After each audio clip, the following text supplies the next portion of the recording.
Hello students, कैसे हैं आप सभी। स्वागत है आपका हमारे यूट्यूब चैनल एमपीएन क्लास में। स्टूडेंट्स, आज हम लोग आपके लिए 8 ग्रेड अभ्यास पुस्तिका सामाजिक विज्ञान कक्षा 7वीं का जो अतीत का हमारे जो अतीत है, मतलब आपका इतिहास का हमने अध्याय 2 लेके आए हैं। इसके पहले के वीडियो में हमने आपके लिए इतिहास का 1 अध्याय और आपके भूगोल के 3 अध्याय आपको प्रोवाइड कर दिए थे। अगर आपने वो वीडियो नहीं देखा है तो आप डिस्क्रिप्शन बॉक्स में जाकर उनके लिंक के माध्यम से आप देख सकते हैं। तो चलिए देखते हैं सामाजिक विज्ञान कक्षा 7वीं का अध्याय दूसरा क्या है। देखिए, अध्याय 2 में क्या दिया है, राजा और उनके राज्य। देखते हैं क्वेश्चन क्या है इसमें। अध्याय 2, राजा और उनके राज्य। आज से लगभग 20 लाख वर्ष पूर्व जो इस उप महाद्वीप में रहा करते थे, आज हम उन्हें आखेटक या खाद्य संग्राहक के नाम से जानते हैं। आखेटक भोजन के लिए जंगली जानवरों का शिकार करते थे, फल मूल पौधे पत्तियां तथा अंडे इकट्ठा किया करते थे। अवशेषों के रूप में प्राप्त जैसे पत्थरों, लकड़ियों, हड्डियों के औजार आदि के आधार पर आरंभिक मानव की जानकारी मिलती है। 7वीं शताब्दी के बाद कई राजवंशों का उदय हुआ। ठीक है, इस तरह से आपको यहाँ पे दिया हुआ है। चलिए देखते हैं हम क्वेश्चन नंबर फर्स्ट क्या दिया इसमें। ऑब्जेक्टिव, राजराज और राजेंद्र प्रथम द्वारा निर्मित किस स्थान के मंदिर स्थापत्य और मूर्तिकला की दृष्टि से उत्कृष्ट हैं। तो इसमें क्या सही आंसर क्या जाएगा आपका, बी जाएगा। इसमें ऑप्शन दिए क्या, देखिए उरेयूर दिया है, तंजावुर और गंगई कोड चोलमरम, मदुराई और कांचीपुरम। तो इसका सही आंसर क्या है आपका, बी जाएगा, तांजीपुर और गंगई कोडमलम। ठीक है, चलिए क्वेश्चन नंबर देखते हैं दूसरा क्या दिया हुआ है इसमें। क्वेश्चन नंबर, चोल काल में नाडु कहा जाता था। तो ऑप्शन में क्या दिया है इसमें, गांव का समूह को, जमींदारों का समूह को, या फिर किसानों के समूह को, या फिर नगरों को समूह को। तो क्या कहते हैं, गाँव के समूह का कहा जाता था, नाडु कहा जाता था। क्वेश्चन नंबर 3 क्या है, गंगा घाटी में गुर्जर प्रतिहार राष्ट्रकूट और पाल वंश के शासक सदियों तक किस राज्य पर नियंत्रण के लिए आपस में लड़ते रहे। ऑप्शन दिया है, कलिंग, पहाड़पुर, इंद्रप्रस्थ या फिर कन्नौज। तो क्या जाएगा आपका, इसमें सही आंसर क्या जाएगा, आ जाएगा मतलब कन्नौज, है ना। क्वेश्चन नंबर देखते हैं हम लोग 4। यहाँ से आपकी जो है लघु उत्तरीय क्वेश्चन आपके स्टार्ट हो जाते हैं। क्वेश्चन 4 क्या है, 7वीं शताब्दी के प्रारंभ में राजाओं ने अपने सामंत के रूप में किन्हें मान्यता प्रदान की, है ना, की गई थी। तो ऑप्शन क्या सही आंसर क्या है, 7वीं शताब्दी आते आते उपमहाद्वीप में के विभिन्न भागों में बड़े भूस्वामी और योद्ध सरकार अस्तित्व में आ चुके थे।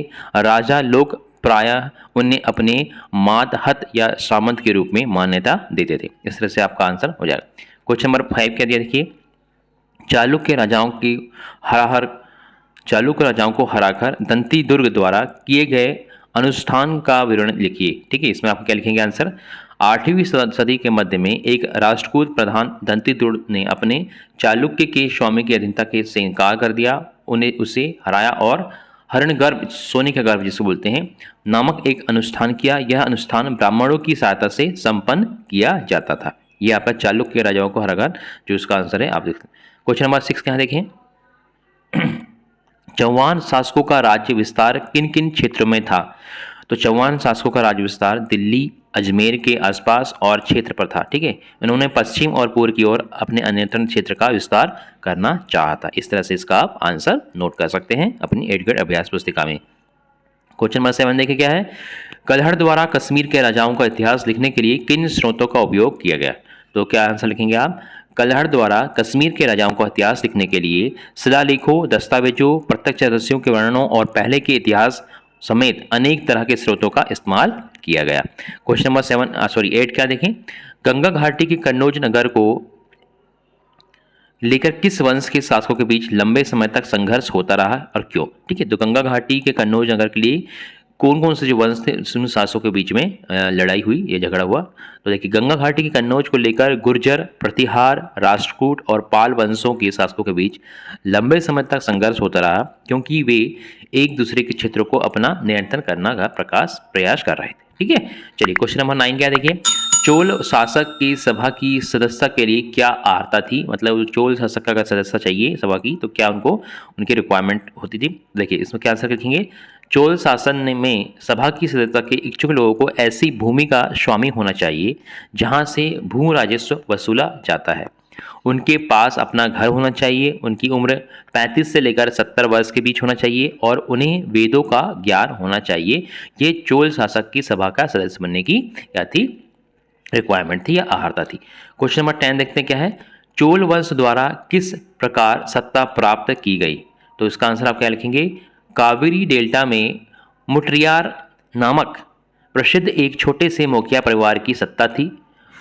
उरैया के चोल वंशी प्राचीन मुखिया परिवार के विजयालय में 9वीं सदी के मध्य में मोटरियारों को हराकर इस डेल्टा पर कब्जा जमाया।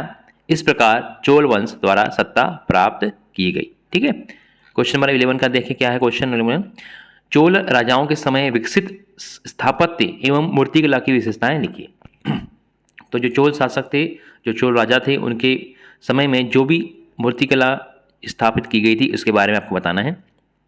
इसका क्या रहेगा आंसर? चोल मंदिर अक्सर अपने आसपास विकसित होने वाली बस्तियों के केंद्र बन गए। यह शिल्प उत्पादन के क्षेत्र केंद्र थे। ये मंदिर शासकों और अन्य लोगों द्वारा दी गई भूमि में से संपन्न हो गए थे। इस भूमि की उपज उन सारे विशेषज्ञों का निर्वाह करने में खर्च होती थी जो मंदिर के आसपास रहते और उनके लिए काम करते थे। ठीक है, चलिए नेक्स्ट क्वेश्चन देखते हैं हम लोग। क्वेश्चन नंबर 12 क्या दिया हुआ है? चोल राजाओं के समय कृषि एवं सिंचाई की क्या क्या व्यवस्था थी? ठीक है, तो चोल राजाओं के समय जो कृषि करने के लिए सिंचाई के क्या क्या साधन थे वो उसके बारे में आपको बताना है। तो देखिए इसका आंसर कैसे लिखेंगे आप? चोलों की कई उपलब्धियां कृषि एवं सिंचाई की व्यवस्था में थी, जैसे डेल्टा क्षेत्रों में बाढ़ को रोकने के लिए तटबंध बनाए गए और पानी को खेतों तक ले जाने के लिए नहरों का निर्माण किया गया। कई क्षेत्रों में एक साल में 2 फसलें उगाई जाती थी। तो ये चोल राजाओं के समय से ही जो कृषि है बहुत ज़्यादा उन्नति कर रही थी, सिंचाई के साधन अच्छे थे और एक साल में 2 फसलें उस समय उगाई जा रही थी, है ना। चलिए क्वेश्चन देखते हैं 13। चोलकालीन प्रशासन व्यवस्था की प्रमुख विशेषताएं लिखी। तो आपको क्या बताना है? जो चोलकालीन है, चोलकालीन होती है, चोल गलत प्रिंट हो गया है। चोलकालीन प्रशासन व्यवस्था की प्रमुख विशेषताएं क्या रहेगी? देखिए इसमें प्रिंट थोड़ा गलत हुआ है, आप ये चोल है ना, इसको आप गलत प्रिंट नहीं करना है। तो चोलकालीन प्रशासन व्यवस्था में किसानों की बस्तियां उर कहलाती थी। क्या कहलाती थी? उर कहलाती थी। गांव की बस्तियों के समूह को नाडू कहा जाता था। ठीक है, हमने देखा ऊपर। ग्राम परिषद और नाडू न्याय करने और कर वसूलने जैसे कई प्रशासनिक कार्य करते थे। ठीक है, नेक्स्ट है सिंचाई के कामकाज बाग बगीचों मंदिरों इत्यादि की देखरेख के लिए सभा के विभिन्न समितियों होती थी। और आपका लास्ट है धनी भूमि स्वामियों को चोल राजाओं ने सम्मान के रूप में क्या दिया था? अरगियार जैसी उपाधियां दी थी। तो ये आपके 4-5 जो रहेंगे आपके इसके कुछ पॉइंट रहेंगे, 5 पॉइंट है ये, है ना। तो ये 5 विशेषताएं थी काय की? चोलकालीन प्रशासन की। ठीक है, ये भी आपका चोल है, ये मिसप्रिंट हुआ है। चलिए नेक्स्ट हम लोग देखते हैं। अब ये जो क्वेश्चन है 13 क्वेश्चन इस आपके अध्याय की हमने कंप्लीट कर लिए हैं। तो वीडियो आपको कैसा लगा हमें कमेंट बॉक्स में बताएं। वीडियो को लाइक करें, शेयर करें अपने फ्रेंड्स को, और अगर आपको चैनल सब्सक्राइब नहीं किया तो चैनल को सब्सक्राइब जरूर कर दें, ताकि इसके आने वाले जो वीडियोस हैं आपके अध्याय 3-4 जितने भी आपके एडुकेट अभ्यास पुस्तिका के हैं आपको तुरंत मिल जाएंगी। तो वीडियो कैसा लगा हमें कमेंट बॉक्स में बता के वीडियो को लाइक शेयर कर दीजिए। वीडियो देखने के लिए बहुत बहुत धन्यवाद। Thanks for watching.